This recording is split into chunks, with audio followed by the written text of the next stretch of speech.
Hi, I'm Karen Cashin, CEO of Tech Alpharetta, and this is Tech Alpharetta's podcast series, Driving Innovation, where we explore the people and companies that are driving innovation in the city of Alpharetta and the surrounding area.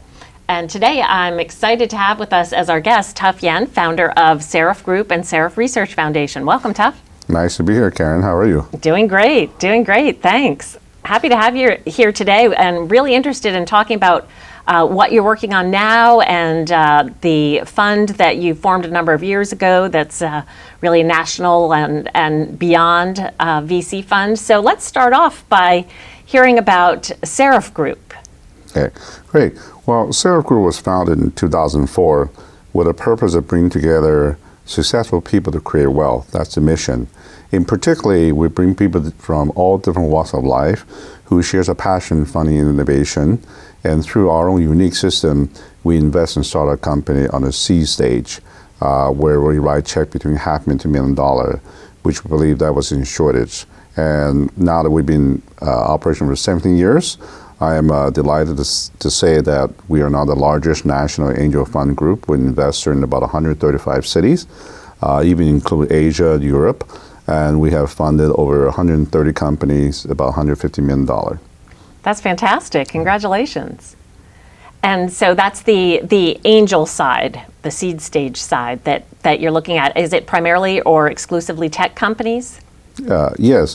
When we first started this, we believe in all different kinds of entrepreneurship could be successful. We did early on do consumer product and other areas that are non-tech oriented, but we have found investing in that area has been pretty challenging based on the unique market characteristics. So the group came together and decided we only do tech, which include medical devices, software, aerospace, telecommunication, pretty much across the spectrum.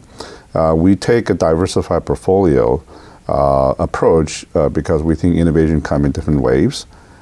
Some are long-lasting, some will be flavor of the year, and opportunity to generate return exists in many different areas. So, we're very open to any ideas from robotics to building the next rocket to submarine technology to hypersonic jet engine across the board. Yeah, that is highly diverse. And it's interesting to me that you mentioned med device, because that in many ways is sort of its own animal. And a lot of times you don't find investors and funds that will invest in med device as well as other tech. It's usually one or the other. I'm interested in hearing from you. How would you characterize with a med device company, seed stage could look very different than a B2B software as a service company, right? Seed Yes. stage, the med device trajectory of growth is much, much slower, right? Because of the regulatory requirements. Yeah, well, every different industry have their own unique characteristics of how value is being created, how sales are done, how the intellectual properties, and med devices has its own characteristic. It's an industry that allow a few mistakes because it deals with people's life, right, and a significant regulatory requirement to get it into the market. So that path is pretty well defined.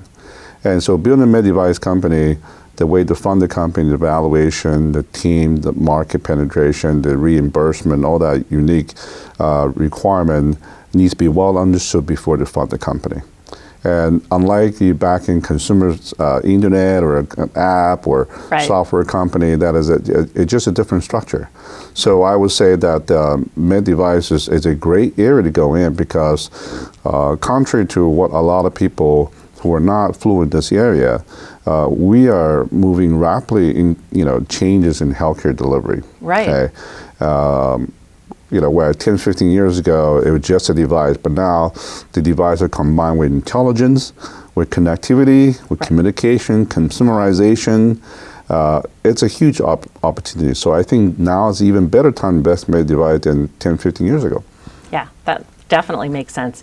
So how many investors are involved with the angel side of Seraph Group? The unique thing about Seraph, unlike any other venture firm, where the traditional venture firm, you have a number of general partners, very successful, skilled, that came together, raised money from institution, family office, or ultra high net worth people. And the intellectual asset of the firm is the three partners. Okay, the other investor generally silent and passive.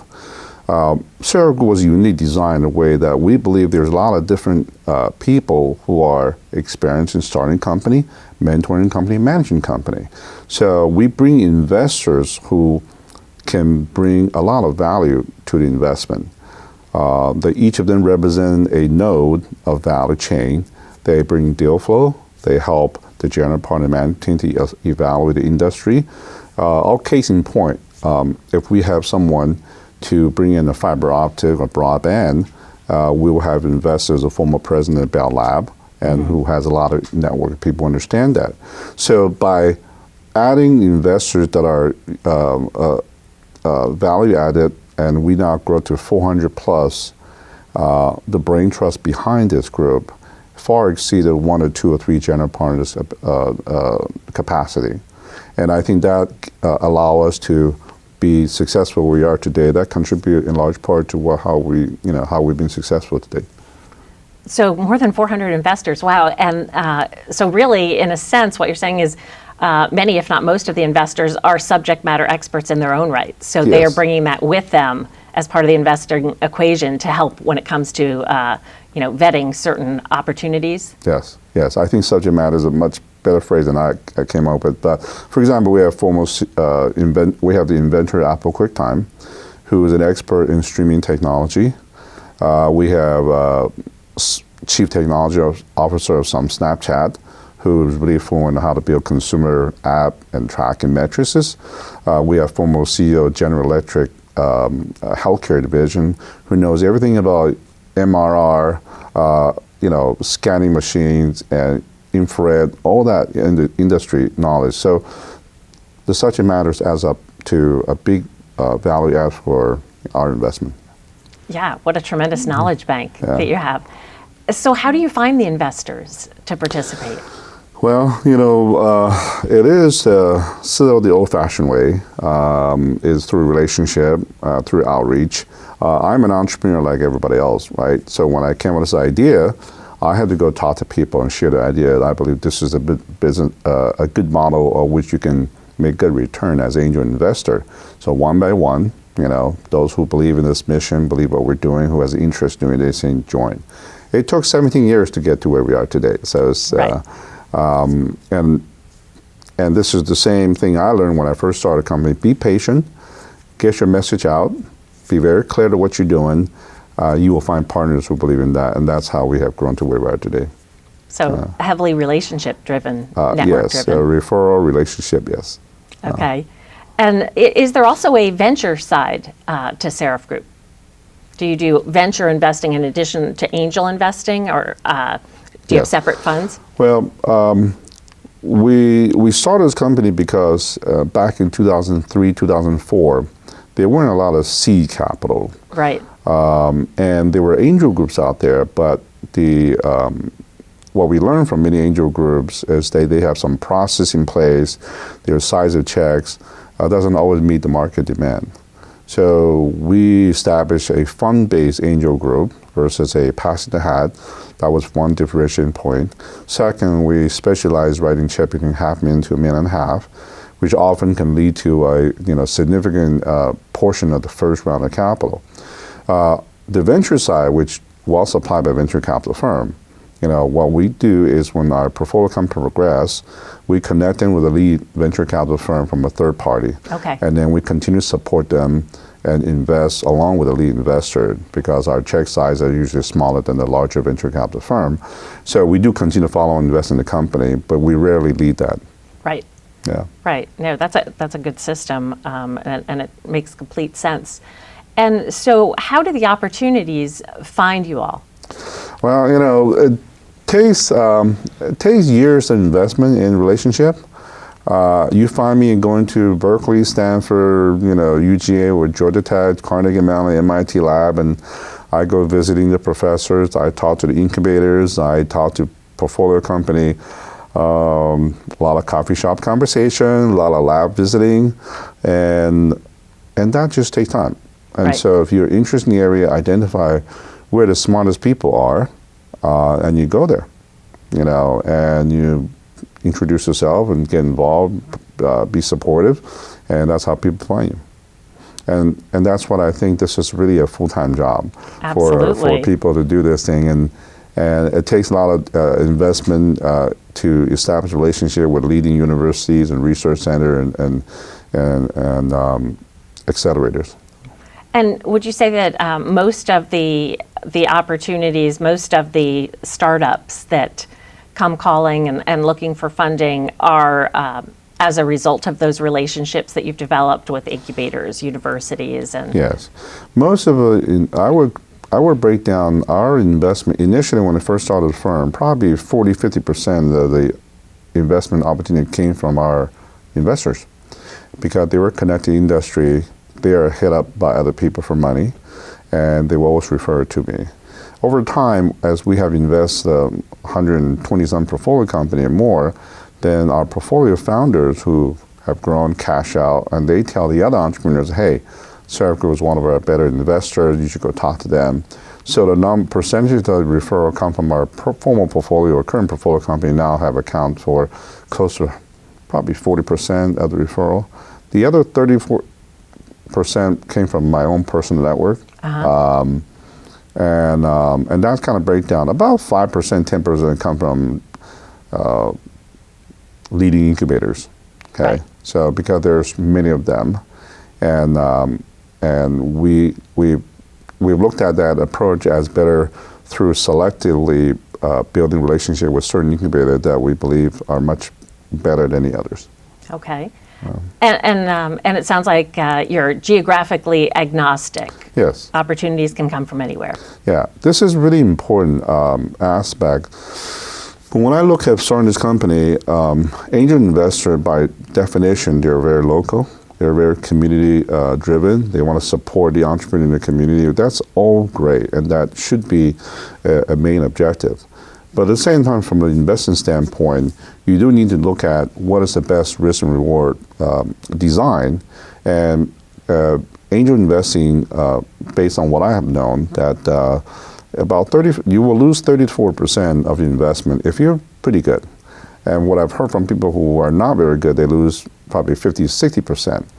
So if you invest 10 companies and you're going to lose 3 or 4, and you have the other 5 or 6 that are, that don't die, and you get about 4 or 5 of them make 2, 3, 4 times your money, but you need a couple of them make 10, 20, 30, 40 times your money in order to average out. So it's a numbers game, and so you have to be able to cast your net wider to see where's the highest density of high return deals, and balance it where the area that historically doesn't have as many of those high return deal in order to make the math work and attractive.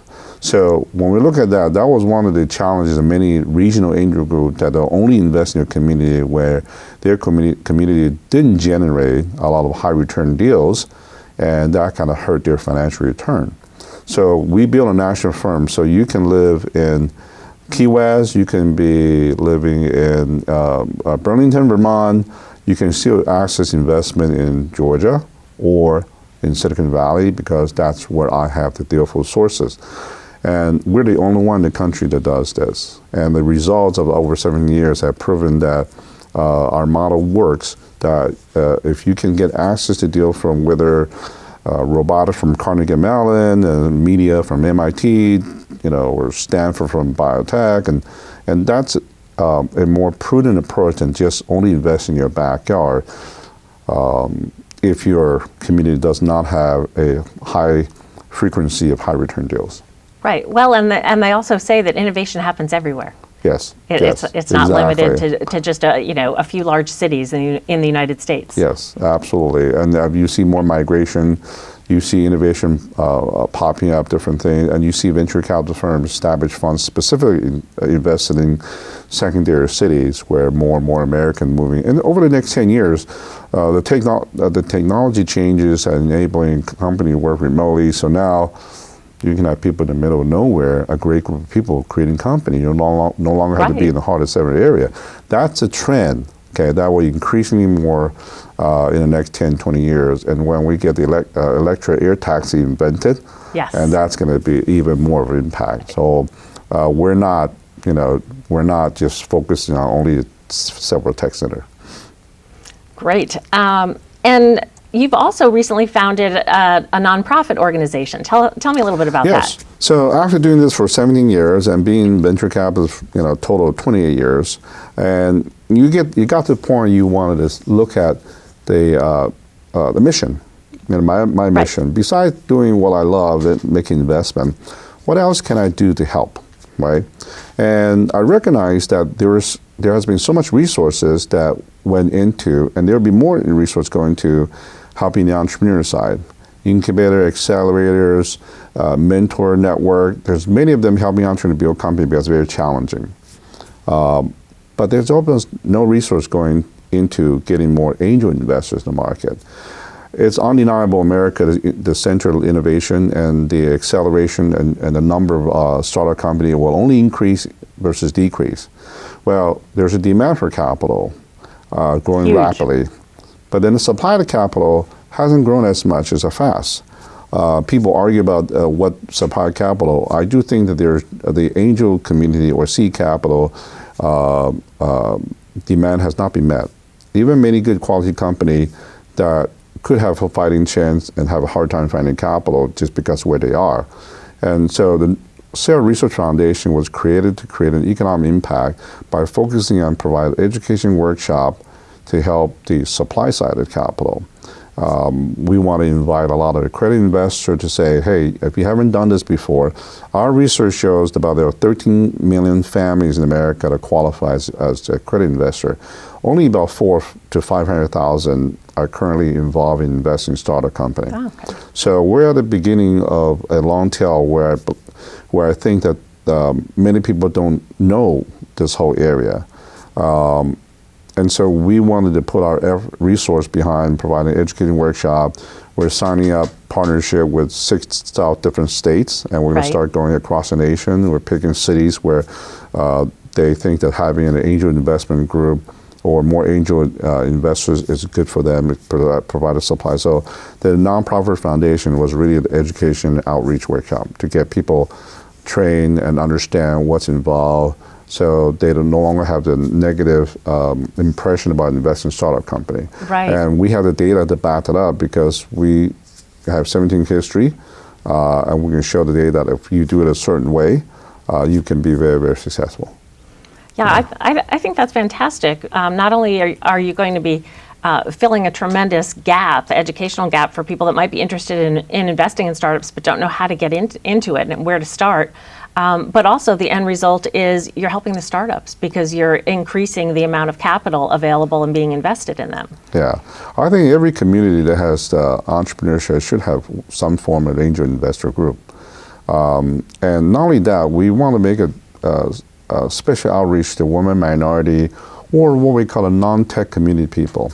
This is really important. Historically, those of us who invest in tech, we're part of the community. Either we went to a good school, we're part of the tech entrepreneurship company, but the mass majority of American accredited investor, they may not be connected to that. Right. Let's case in point, let's say in Georgia, they're not UGA grad, they're not Georgia Tech grad. They're good Americans who have the business, they're somewhere in the suburb, elsewhere, logistic company, a warehouse company, they all qualify. Right. But no one's ever invited them. No one's ever told them, this is a way to do it, this is what you can learn, this is how you can be profitable. And that means that which means that we want to break that barrier. There's no myth about what we're doing. True inclusiveness is when you bring people in to learn what you're doing and give them the opportunity to practice what you're practicing. Love it. So that should be not just economic level, but we also have to go reach out to people who are not connected, and we want to make special effort to women investors and minority. So a lot of work to be done. Yeah. But I love what you're doing, and I know we're almost out of time here, but I have to give a shout out as well to the fact that you're now looking into starting a potential North Fulton Angel Group. Is that right? Yes. I'm moving here in about a month from downtown Excellent. Atlanta. And I want to find if they're like-minded, high net worth individuals, successful executive, public company, C-level executives, and other, all walks of life, whether you're in real estate, entertainment, other areas, or sports, or running a tech company. if you have any interest in investing in startup company nationwide, but also invest here locally in the Alpharetta, overlooking in the next 10, 15 years, I'm inviting another 20, 30 founding members. So if you heard this message, you're interested, please contact us. I think you will find what we are doing fascinating, profitable, and very rewarding. That's really exciting. There's so much innovation happening right out here in Alpharetta, in the suburbs, in the North Fulton area. So I love that you see the promise here and are opening it up and offering opportunities for people to get involved. Yeah, you'll see me in Avalon. Well, we're looking forward to be here. Excellent, excellent. Well, Tuff, thank you so much for joining us here today. Oh, thank you for the opportunity. It's really a pleasure is all mine. Absolutely, and welcome to the area. Well, I look forward to it. Thanks.